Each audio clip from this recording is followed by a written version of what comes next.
Hello, everybody. Welcome to episode 153 of Cameron Sports Podcast. Your host here, Cameron Lindsay, and I'm back for another brand new episode.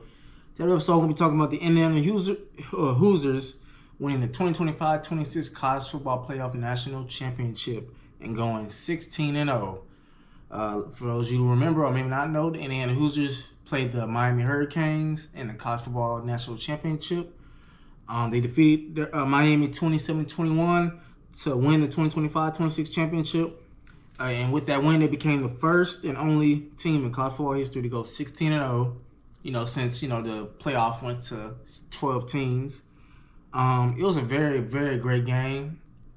Which I knew it would. I just went with Indiana because I just feel like Indiana was more complete on both sides of the football. And granted, Miami's defense, especially the front seven, is better than Indiana, but Indiana's front seven ain't no joke either. Defense ain't no joke either. They showed that against Oregon in the Peach Bowl, the semifinal. First play of that game was a pick six by D'Angelo Pons. And I was watching the game. I said, wow, already first play of the game, pick six. But I just felt like, Fernando Mendoza was a better quarterback than Carson Beck. Carson Beck's a decent, good player. I know a lot of people don't really, especially Georgia fans, really kind of pour on him because they feel like in clutch, and when it comes to being clutch, he kind of has let them down. But I knew it would be a good game because, like I said, I said in my episode, my prediction, I said the keys for Indiana to win is obviously stop the run, get pressure on Carson Beck, protect Mendoza. It was all over the place. Now, granted, Miami did some good things in their keys to victory. Even though they lost this game, they ran the ball with Mark Fletcher. They got Malachi Tony involved early, and he had a great game. So it's just that, Indiana came out the better team, and it was a really good game. I was happy it was. I just like, man, I don't want to see no blowout because Indiana did blow out Oregon. I was like, I don't want to see no blowout. But it was a good game. Like I said, Miami, they also got pressure on Mendoza, Mesidor, and Ruben Bain. They couldn't block them, but when it came to being close, Fernando Mendoza delivered. That touchdown run he took in the end zone remind me of watching the replay of the Super Bowl, the Broncos and Packers. Johnny Elway, when he ran for that first down and he got hit and did a helicopter turn. It was something that kind of reminded me of that. And he took it in, took multiple hits, didn't care. He wanted that victory, and he earned it. That whole team earned it. Kurt Cignetti is a phenomenal head coach. And with that win, Fernando Mendoza was named Offensive Player of the Game. He went 16-27, 186 yards and one rushing touchdown. So he had a decent, good game. Not amazing, but he had a decent, good game. He did enough to win that game. Defensive Player of the Game was defensive lineman Mikal Kamara. He was named Defensive Player of the Game. And now with this win for Indiana and Kurt Cignetti, like I said, winning the national championship in his second year at Indiana, his first year went to the playoff, which I didn't see that coming. I'm not even going to lie. Really, these past 2 years, I did not see this coming from Indiana. Because normally they've been pretty much mediocre to below mediocre. And actually, they were the all-time losingest program in all FBS football until Kurt Cignetti got there 2 years ago. So, until then, they were the most losing program in the nation.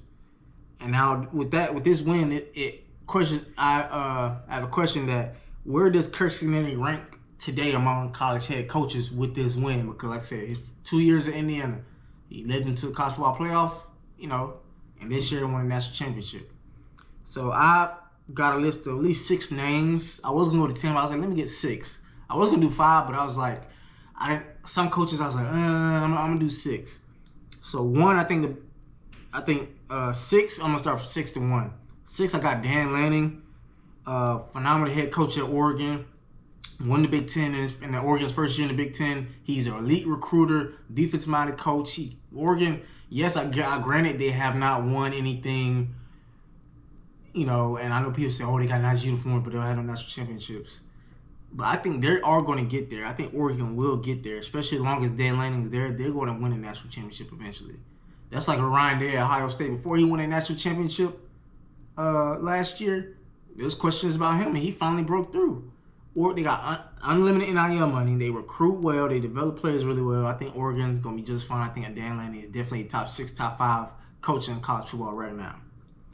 5, like I said, 5 and 6, you can go either way. I'm gonna go, but I decided I was like, you know what? Let me go 5. Marcus Freeman, elite coach, also defensive-minded coach, Notre Dame. Ever since he took over as head coach after Brian Kelly left for LSU, he's been doing a phenomenal job. He's an elite recruiter.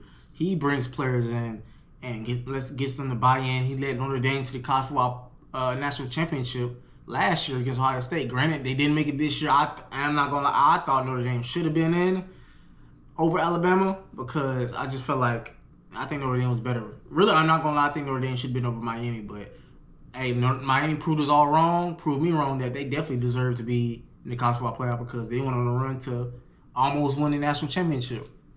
So, but I just think they should have been in. Granted, I don't agree with the decision of them not playing in their bowl game, but I get the frustration. I think they should have been in. Now, my personal opinion, I think Notre Dame should join the conference, like the Big Ten or the ACC. But hey, that's because it just don't make no sense because their basketball programs are in a conference, but their football programs not. I get I guess they feel like the football program is their big money maker.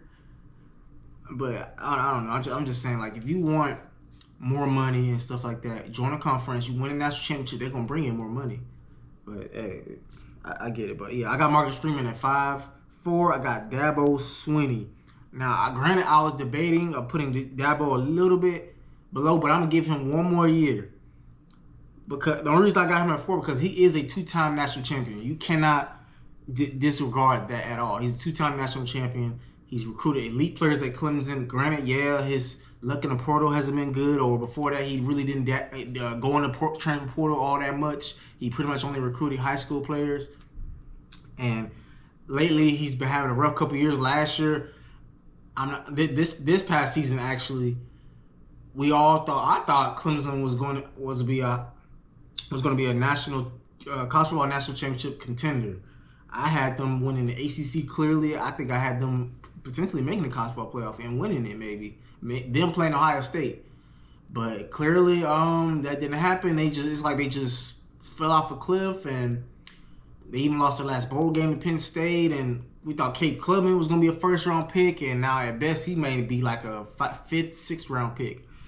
So, but I'm going to give Dabo the respect because I feel like if you won at least one or especially 2 national championships, you're definitely at least a top 6 coach still. So I'm going to give him at 4 just because, like I said, Marcus Freeman and Dan Lanning have not really won a national championship yet. So I'll give Dabo credit where it's due. Now, his time in Clemson could be up. Like I said, James Franklin, they let him go. So if Clemson has another average to below average year, I could see Dabo moving on from Clemson, getting a fresh start somewhere else. And 3, I got Kurt Cignetti, who, just like I said, again, led Indiana to the college football playoff last year and led them to an undefeated national championship season this year.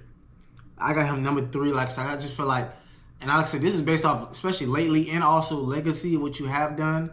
But because he done that in a short period of time, he recruited players in the portal from James Madison and brought them over to a Power 4 school and just won just like that. And he's had 2 different quarterbacks in 2 years and has went to the playoffs. He's about to have a quarterback that's about to go first overall in the NFL draft. So, and really don't really have any 5-star, 4-stars on their roster. So that right there definitely shows like he's a winner. Is the reason why he said his press conference when he got hired a couple years ago. Google him. He's a winner. He's definitely a winner. I got him number 3. The only 2 coaches I got ahead of him is number 2, Ryan Day and Kirby Smart. I just feel like Ryan Day's been doing it longer, coaching at the elite level. He's an elite recruiter. Like I said, got an elite players in the NFL like Garrett Wilson, Chris Olave, Marvin Harrison, Mekhi Ibuka, Jackson Smith-Njigba, C.J. Stroud, Justin Fields, all them players like that. He's coached elite players. Joe, all them players like that, and Caleb Downs. You got Jeremiah Smith, elite recruiting, and he just keeps doing it. He has Ohio State in the contention almost every year. They won a national championship last year. They lost in the quarterfinal this year to Miami. So I think he's definitely number 2. Number 1, I think, is Kirby Smart. Granted, I get it. Georgia has not been really past the quarterfinal in the college football playoff in a couple years. This year they lost to Ole Miss in an upset, and the year before they lost Notre Dame. Now the Notre Dame loss last year I saw coming. I did see Notre Dame beating Georgia, but this year I thought Georgia would beat Ole Miss. But hey, it is what it is. But I think Kirby, 2-time national champion, won back-to-back national championships, won the ACC for again for the second year in a row. So I definitely think he's the top coach in all of college football right now, clearly. Now, like I said, Kurt Cignetti and Ryan Day are right behind him, but I think Kirby Smart is clearly number 1. Defensive-minded coach, elite recruiter, develops great guys. Now, granted, especially defensively. Now, granted, offensively, I feel like Kirby, he's not really known for developing elite quarterbacks. Like I said, Jared Curtis, who's a 5-star quarterback signed to Vanderbilt. He's committed to Georgia and flipped to Vanderbilt last minute. A couple years ago, Dylan Raiola, who was at Nebraska, now at Oregon, he was committed to Georgia and then decommitted last minute and signed to Nebraska. So and they got a 5-star quarterback in 2028 class, Jaden Wade. I'm not gonna lie, I could see him potentially flipping last minute because really, like, I don't know. It's just I feel like his system, because Kirby, I feel like quarterbacks that fit his system are more players that, like, game managers in a way, like basically like manage, like, okay, like, we don't really need you to win the game all the time, but we don't want you to lose it. Now, there might be some times we may need you to win it, but hey, we want to play elite defense and run the football. That's Georgia's way they've been in the past couple of years since Kirby been there. Run the football and play elite defense. But those are my top 6 coaches. Kirby Smart 1, Ryan Day 2, Kurt Cignetti 3, Dabo 4, Marcus Freeman 5, Dan Lanning 6. So really, like I said, really, Dabo, Marcus, and Dan, you could switch. So if you comment on this episode and say you flipped them, I wouldn't mind it, because part of me thought about flipping, like, would I put Marcus Freeman? But I'm like, Dabo did win 2 national championships, so gotta put some respect on his name. I know he's had a rough couple of years. Next question, does Indiana have a shot to repeat next season? Now, granted, like I said, Fernando Mendoza is going to the NFL draft. D'Angelo Pons is going to the NFL draft. They got a couple other players that's going also.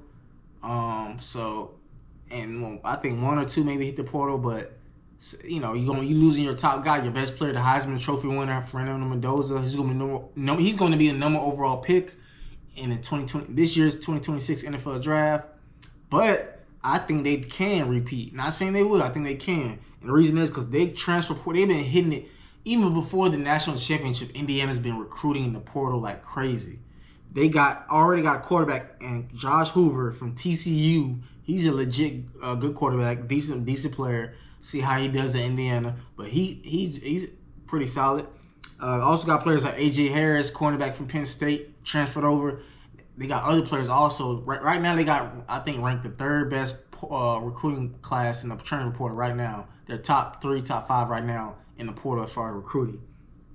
So I think they're already loading up to make a run next year. Now, granted, I'm not going to say they're going to win it because, hey, it's hard to repeat. Ohio State had a lot of talent, and they came up short to Miami. So it can happen to Indiana. They may run into a team who has an elite pass rush, and, it's hard to repeat. It's really hard to do that, but I think Indiana's going to be in contention. I think I wouldn't say the favorite to win the Big Ten. I could see Oregon because Dante Murray is coming back.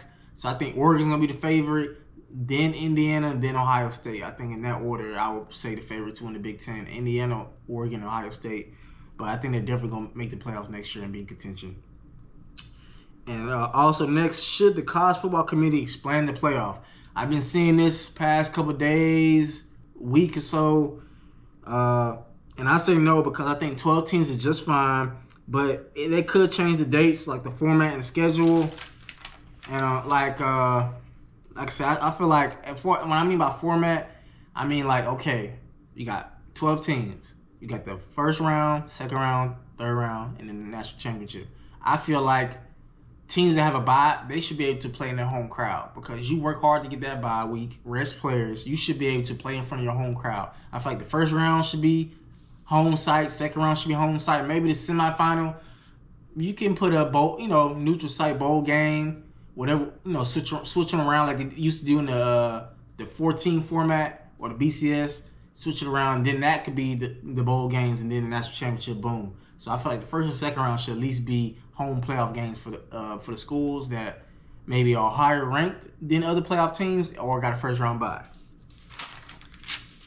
And lastly, the big question, the big concern in the college football right now is how to fix the football season calendar. Even Nick Saban has said it. Joel Klatt has said it. Multiple people have said it. And I kind of agree with them. And like I said, I also believe that how to fix it is, one, have the season begin maybe mid-August or a couple days early instead of week 0. Don't need to do no week 0, just week 1. Get right into it. Start playing. Maybe you have to start fall camp a little early, possibly. Last season started August 23rd, so maybe start just a little bit earlier than that. Next, the regular season should end by late November, early December. So around maybe Thanksgiving or maybe the week after conference championships, and then after that, we'll begin the playoff right away. So I think with that, the playoffs should start right after championship games are played by New Year's Eve. And the championship game should be played by New Year's Eve or New Year's Day. So the national championship should play by New Year's Eve, New Year's Day. I hate that it was on a Monday. Now, granted, I did watch. Me, I'm going to watch my games. Like I said, especially being a journalist, doing this podcast, doing different sports. I'm going to watch what I cover. I'm going to watch that game. So I was watching that game all to the fourth quarter until I had to go to work. Even while I was at work, until I went on the floor. Then I paused it. I didn't go on social media because I didn't want no spoilers. I watched each time on my break, I watched the game. And then on my lunch break, I finished it. And boom, I was able to watch the rest of it. It was a really good game. But I think New Year's Eve, New Year's Day, because by then a lot of people, like my job, we go on winter shutdown for a couple weeks. And we on winter break around at least New Year's Eve, New Year's Day. So around then, and then kids school is on break, winter break, so that allow people to watch the game, relax. Don't gotta worry about going to work. You be able to watch the game, relax. Instead on a Monday when people got school the next day or work, whatever. I just feel like that's better. And lastly, the transfer portal window. A lot of players kind of have no choice to either enter the transfer portal, even if they're on a team that's in the college football playoff. So I just think that the transfer portal should be open after the season is done. That's the off season, just like NFL. That's like if NFL free agency started during late in the season. Like, okay, yeah, this player signed with this team, and like what? Like that's like that same player still literally just leaves your team in the middle of the playoffs to sign a contract, and he's now with another team. Like, no, it should be after, as soon as the national championship game is over, the transfer portal open the next day. So. If the championship game was played on New Year's Eve, New Year's Day, like let's say December 31st or January 1st, the portal should open either January 1st or January 2nd and stay open until January 16th, 15th. So around about 15, 16 days, I think the portal, gives players time. Season's over and coaches can just worry about recruiting in the portal and recruiting high school because, the National Signing Day, the second National Signing Day is in February, so you can get right into it. But yeah, I definitely think that's definitely a way to fix the college football calendar. But yeah, but like I said, shout out to the Indiana Hoosiers for winning the 2025-26 college football playoff national championship game in a great game against Miami, 27-21. As far as Miami, do I think they got a shot to be back? It's hard to say because who's going to be quarterback? Because Carson Beck's going off to the NFL. Now, I think it looks like they might get Doran Missa, the quarterback from Duke. He's entered the transfer portal, but he got some legal issues with Duke because his NIL contract, and they're trying to sue him. So I don't know if he's going to still stay in the portal or return to Duke, because the quarterback from Washington, Williams, he entered the transfer portal, but Washington threatened to take legal actions against him, and he decided to drop out the portal and return to Washington. So if Doran Miss is a legit good quarterback. I seen him play at Tulane, and at Duke he had a good season. Led Duke to an ACC championship, being an 8-5 team.